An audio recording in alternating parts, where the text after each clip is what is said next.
Pendant des années, la France a utilisé la CEDEAO, la Communauté économique des États de l'Afrique de l'Ouest, comme son pantin. Même si la CEDEAO a été créée pour favoriser la coopération économique entre les États d'Afrique de l'Ouest, ses véritables intentions étaient douteuses. Elle servait à aider les pays occidentaux, en particulier la France, à étendre leur influence en Afrique et à protéger leurs intérêts. C'est pourquoi, après le coup d'État au Niger, l'ECOWAS a menacé d'envahir le Niger et a annoncé que le Niger devait rétablir le président civil. Mais où était l'ECOWAS lorsque la France exploitait le Niger, l'obligeant à vendre de l'uranium à bas prix et à déposer ses réserves dans des banques françaises? Pourquoi la CEDEAO n'a-t-elle pas réagi lorsque les pays africains étaient exploités par la France? Eh bien, toutes les réponses se trouvent dans la véritable nature de la CEDEAO et de ses objectifs. Récemment, le Dr Arikana Chiombo-Rikwo, ancienne diplomate de l'Union africaine, a révélé comment la CEDEAO était utilisée comme un pantin par la France, trahissant l'Afrique et des millions d'Africains. Mais que dit-elle? Découvrons ce qu'elle a dévoilé et comprenons comment la CEDEAO ne travaille pas pour les Africains, mais pour la France. Lorsque la junte militaire a pris le pouvoir au Niger, la CEDEAO s'est montrée profondément préoccupée et était sur le point d'envisager une intervention militaire potentielle. L'idée qu'un organisme africain puisse menacer d'envahir un autre pays africain était choquante. Comment une organisation africaine dont le seul but est la coopération économique pourrait-elle menacer le Niger?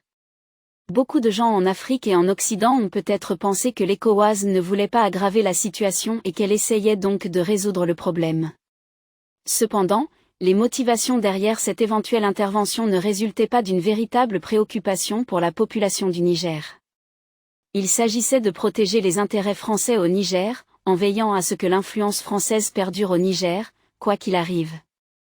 La CEDEAO est utilisée comme un toutou par la France pour contrôler le Niger et initier une intervention militaire si nécessaire. Comme la France ne peut pas intervenir directement, elle doit utiliser un outil que la CEDEAO est devenue. Il faut savoir que la CEDEAO est une alliance économique de 15 pays africains axée sur la prospérité. Cependant, cet objectif n'a jamais été atteint. Au lieu de cela, la CEDEAO tente désormais de devenir une alliance militaire, prête à faire tout ce que l'Occident souhaite en Afrique. Il a toujours été une tactique coloniale d'utiliser l'un des groupes ou factions des pays pour commettre toutes les atrocités, au lieu de les commettre vous-même. Il y a toujours des groupes opposés dans une région ou un pays qui sont prêts à être engagés. C'est pourquoi nous avons vu des groupes locaux aider les puissances coloniales à s'approprier des terres en Inde. C'est ce que fait maintenant la CEDEAO. Elle aide la France, l'ancienne puissance coloniale, à faire ce qu'elle veut, en utilisant le nom de la CEDEAO. La raison pour laquelle la CEDEAO n'a jamais prêté attention aux problèmes du Niger ou de tout autre pays membre est que cela n'a jamais été à l'ordre du jour. Il est important de savoir que le Niger a dû faire face à des défis persistants tout au long de son histoire, même en tant que membre de la CEDEAO, une organisation qui n'a jamais jugé nécessaire d'intervenir. Il faut savoir que la CEDEAO est une alliance économique de 15 pays africains axée sur la prospérité. Cependant, cet objectif n'a jamais été atteint. Au lieu de cela, la CEDEAO tente désormais de devenir une alliance militaire, prête à faire tout ce que l'Occident souhaite en Afrique. Il a toujours été une tactique coloniale d'utiliser l'un des groupes ou factions des pays pour commettre toutes les atrocités, au lieu de les commettre vous-même. Il y a toujours des groupes opposés dans une région ou un pays qui sont prêts à être engagés. C'est pourquoi nous avons vu des groupes locaux aider les puissances coloniales à s'approprier des terres en Inde. C'est ce que fait maintenant la CEDEAO. Elle aide la France, l'ancienne puissance coloniale, à faire ce qu'elle veut, en utilisant le nom de la CEDEAO.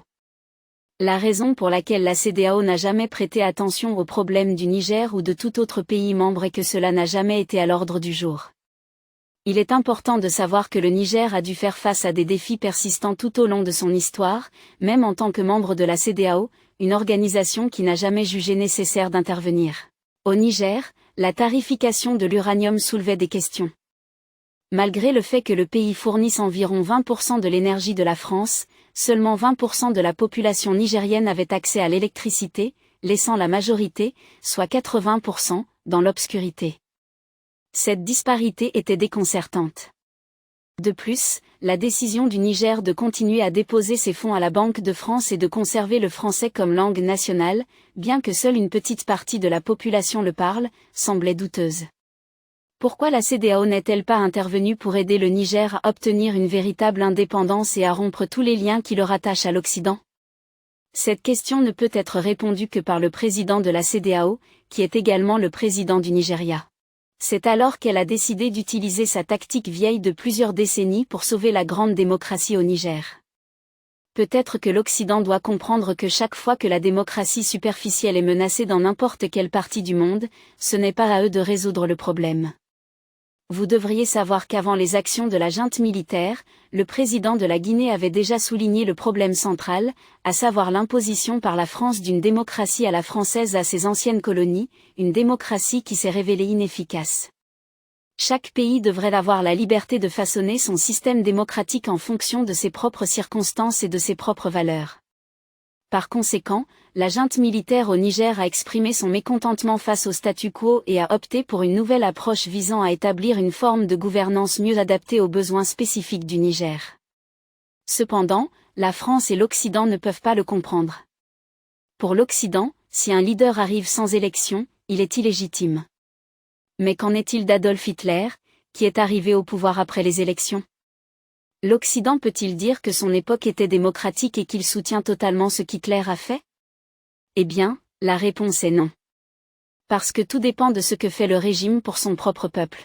La France a vigoureusement défendu le président déchu Mohamed Bazoum, suscitant des soupçons quant à son implication profonde dans le paysage politique du Niger. L'Algérie a refusé la demande de la France d'utiliser son espace aérien pour une opération militaire au Niger, refusant de participer à une action susceptible d'attirer une condamnation internationale. Suite aux actions de la junte militaire, la CEDEAO, autrefois passive, a tenté d'intervenir. Cependant, ces efforts tardifs pour exercer une influence ont été accueillis par la résistance. Le Niger, le Mali et le Burkina Faso ont uni leurs forces en solidarité, envoyant un message clair selon lequel une attaque contre l'un serait considérée comme une attaque contre tous, alors qu'ils continuent à lutter pour se libérer de la domination persistante de leurs anciennes puissances coloniales. La Dr Aranyana a clairement déclaré que la CEDEAO et ses membres prennent parti pour les oppresseurs de l'Afrique. Ni le peuple d'Afrique ni l'histoire n'oublieront leur nom. Elle a déclaré que les nations africaines s'unissent maintenant, et le pacte de sécurité entre le Mali, le Niger et le Burkina Faso envoie un message clair. Cependant, les dirigeants de la CEDEAO n'ont même pas le soutien de leur propre pays. C'est parce qu'ils agissent pour ceux qui sont étrangers en Afrique. Comment le peuple d'Afrique peut-il soutenir quelque chose qu'ils savent nuira à leurs frères africains au Nigeria? Les gens manifestaient, et les Nigérians ont spécifiquement averti leur président, qui préside la CEDEAO, de ne pas oser envoyer des militaires nigérians périr au Nigeria pour une cause qui ne sert pas le Nigeria. Ils ont fait valoir que c'était la guerre de la France. Alors que la France se batte. Pourquoi risquer la vie innocente des militaires nigérians pour un programme étranger? Voici un rappel pour aimer et partager la vidéo et vous abonner à notre chaîne pour regarder plus de vidéos sur la culture noire, l'histoire, la civilisation et l'identité. Continuons maintenant. Par exemple, le président Bola Ahmed Tinubu, tout en s'alignant sur la France et en poussant à la guerre au Nigeria, a divers problèmes nationaux pressants à résoudre. Les prix de l'essence sont à un niveau record, les taux de chômage grimpent, et les gens quittent le pays. La brutalité policière reste irrésolue, malgré sa récente victoire électorale. Le Nigeria est à la traîne par rapport à ses objectifs de production de l'OPEP, ne parvenant pas à produire les 1,7 million de barils attendus, avec une production actuelle d'environ 1,1 million. Cependant, au lieu de résoudre ces problèmes, le président nigérian est intéressé par l'invasion du Niger. C'est parce que son maître, la France, lui a ordonné de le faire. Il existe de nombreuses questions cruciales auxquelles le président nigérian pourrait rediriger son attention. Si la CEDEAO se souciait vraiment du Niger, elle aurait exprimé sa solidarité avec le pays, dénonçant les années d'oppression qu'il a subies. La Dr Arikana a déclaré que si la CEDEAO était vraiment intéressée par le bien-être du Niger, elle aurait cherché une solution pour l'avenir, en médiant un chemin pour rétablir la normalité dans le pays. Ils auraient dû se concentrer sur la garantie de cycles d'élections justes et démocratiques, la réduction de l'influence française et le développement de nouveaux partenariats commerciaux. Au lieu de cela, leur attention s'est portée sur une éventuelle intervention militaire, apparemment pour le bénéfice de la France. Ils semblaient plus intéressés par les avantages que la France pouvait offrir que par le bien-être du peuple nigérien. Ils trahissent effectivement leurs frères africains, ce qui est inacceptable.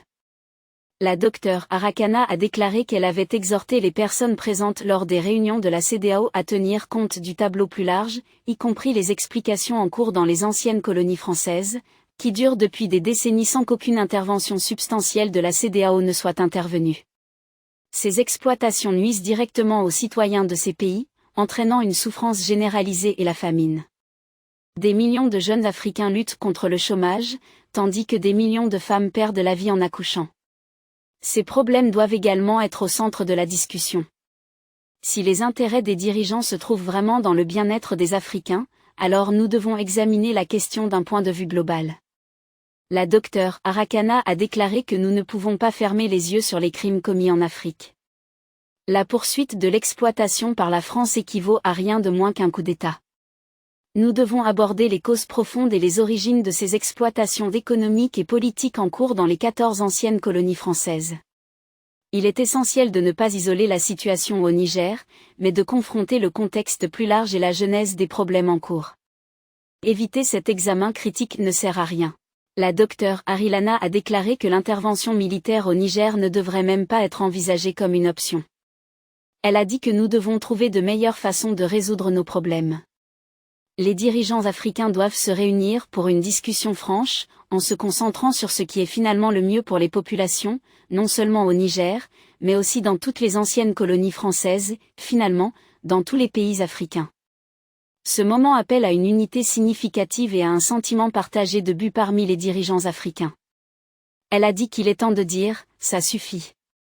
Le peuple a parlé, et sa voix doit être entendue. Maintenant, il a été clarifié que CEDEAO est une marionnette française, établie pour légitimer l'influence française en Afrique. La communauté économique des États de l'Afrique de l'Ouest agit principalement en tant que facilitateur des intérêts occidentaux plutôt que de travailler activement à améliorer la vie des Africains. Un problème clé est qu'elle n'a pas efficacement contrecarré l'influence persistante des anciennes puissances coloniales dans la région. Au lieu de cela, elle a perpétué le statu quo du néocolonialisme, permettant aux puissances occidentales de maintenir leur emprise économique et politique dans la région. C'est parce que ces politiques et décisions semblent prioriser les désirs des forces extérieures sur le bien-être à long terme de la population africaine. Les critiques citent souvent des cas spécifiques où CEDEAO semble avoir favorisé les agendas des nations occidentales aux dépens des besoins et des désirs des communautés locales. Les cas incluent des situations où l'organisation est restée passive ou a échoué à prendre des mesures décisives contre les abus des droits de l'homme, les interventions politiques ou les exploitations économiques orchestrées par des entités étrangères. Cette inaction perçue a amené de nombreuses personnes à remettre en question l'engagement de CEDEAO à protéger la souveraineté et les intérêts de ses États membres. De plus, des inquiétudes ont été exprimées quant à l'influence des puissances occidentales dans la définition des politiques économiques et des relations commerciales des pays membres de la CEDEAO. Les sceptiques soutiennent que certains accords commerciaux et partenariats économiques conclus par CEDEAO ne servent pas toujours les meilleurs intérêts de la région, ce qui pourrait potentiellement conduire à l'exploitation des ressources locales et des marchés par des acteurs étrangers. CEDEAO n'a jamais abordé les défis socio-économiques critiques de la région, notamment la pauvreté, le chômage et l'instabilité politique. L'apparente incapacité de l'organisation à mettre en œuvre des stratégies efficaces pour le développement durable et le progrès social a alimenté les soupçons selon lesquels ces actions sont guidées par des intérêts extérieurs plutôt que par un engagement sincère envers le bien-être de la population africaine. L'argument selon lequel CEDEAO fonctionne comme un outil de l'Occident repose souvent sur son manque présumé d'autonomie, son incapacité à affronter des problèmes systémiques et son alignement apparent sur les intérêts des puissances extérieures. Ces préoccupations soulèvent des questions sur le dévouement véritable de l'organisation au progrès et à la prospérité du continent africain. Vous devriez savoir que tous les pays et CEDEAO ne sont pas un outil pour la France. Au contraire, il y a des alliés avec des serments variés de rester fidèles à la France. Parmi eux, le président du Nigeria, Bola Ahmed Tinubu, est en haut de la liste. Puisqu'il était bien plus qu'un allié secret de la France et davantage un faire-valoir, il a été nommé non seulement président du Nigeria, mais également président de la CEDEAO. C'est lui qui pousse la CEDEAO à discuter d'une intervention militaire au Niger, négligeant d'autres questions urgentes. Il n'est qu'un instrument de l'Occident en raison de son alignement persistant sur les intérêts occidentaux plutôt que sur le bien-être des Africains. Les critiques soulignent fréquemment des cas où Tinubu semble avoir ignoré des défis nationaux urgents au Nigeria. Ces problèmes incluent des allégations de corruption débridée, des taux de chômage croissants, des déficiences infrastructurelles et des inégalités sociales persistantes qui continuent d'affliger la population nigériane. Le fait de ne pas aborder ces préoccupations pressantes, associées à son insistance apparente sur les intérêts occidentaux, a semé le doute quant à son engagement envers l'amélioration du bien-être du peuple nigérian. Il est ironique de constater que le président du Nigeria a demandé au Parlement d'autoriser l'intervention militaire nigériane au Niger. Cependant, il n'a jamais fait une telle demande pour le peuple du Nigeria et pour leur bien-être. Tinubu a déjà montré ses penchants en établissant des politiques régionales favorables à l'Occident, en particulier celles ayant un impact sur l'Afrique de l'Ouest, ce qui a soulevé des questions sur son engagement en faveur de l'autonomie et de la souveraineté régionale. Déjà, l'ECOWAS était inefficace pour confronter l'exploitation économique continue de la France des nations africaines, perpétuant efficacement une structure coloniale déguisée en promouvant l'unité et la collaboration régionale. Cependant, lorsque Tinubu a été nommé président de la CEDEAO, tout espoir d'autonomie de l'Afrique a pris fin ce jour-là. Il est clair pour tous que la CEDEAO a constamment ignoré l'exploitation économique persistante de la France de ses pays membres, permettant à l'ancienne puissance coloniale de manipuler des accords commerciaux, de contrôler des systèmes financiers et d'extraire des ressources à des taux considérablement inférieurs par rapport aux normes du marché mondial. Un élément crucial de cette contestation met en lumière l'incapacité de la CEDEAO à prendre une position ferme contre le comportement exploiteur de la France en Afrique de l'Ouest. Cela inclut les accords commerciaux inégaux permettant à la France d'acquérir des ressources africaines, comme l'or et d'autres produits précieux, à des prix considérablement plus bas. Non seulement cela, mais la CEDEAO a négligé la question de l'influence française sur les systèmes financiers de certains États membres, où une partie substantielle de leurs réserves est déposée dans des banques françaises, offrant à la France un avantage indu dans la définition de leurs politiques économiques. Malgré la pleine conscience de ces actions d'exploitation, la CEDEAO s'est abstenue de condamner le comportement de la France, soulevant des doutes sur son engagement à sauvegarder la prospérité économique et la souveraineté de ses États membres. Cette inaction perçue a été interprétée comme une coopération implicite qui perpétue les liens néocoloniaux entre la France et ses anciennes colonies, permettant à l'Occident de maintenir son hégémonie économique et sa domination dans la région. La France a influencé le Nigeria pour contrôler la CEDEAO en formant l'armée nigériane et en soutenant le président nigérian Bola Ahmed Tinubu dans son ascension. Cela a permis à la France d'exercer son pouvoir car le président nigérian restera président aussi longtemps que la France le souhaite. Qu'en pensez-vous? La CEDEAO recherche-t-elle des avantages pour les Africains ou pour la France? N'est-il pas vrai que la CEDEAO a toujours été utilisée par la France comme un outil pour contrôler l'Afrique indirectement? Faites-nous part de vos réflexions sur le fait de savoir si les Africains devraient faire confiance à la CEDEAO ou la considérer dans le même camp que la France. Vous souhaitez regarder plus de vidéos comme celle-ci? Si oui, abonnez-vous à notre chaîne et appuyez sur l'icône de la cloche à côté.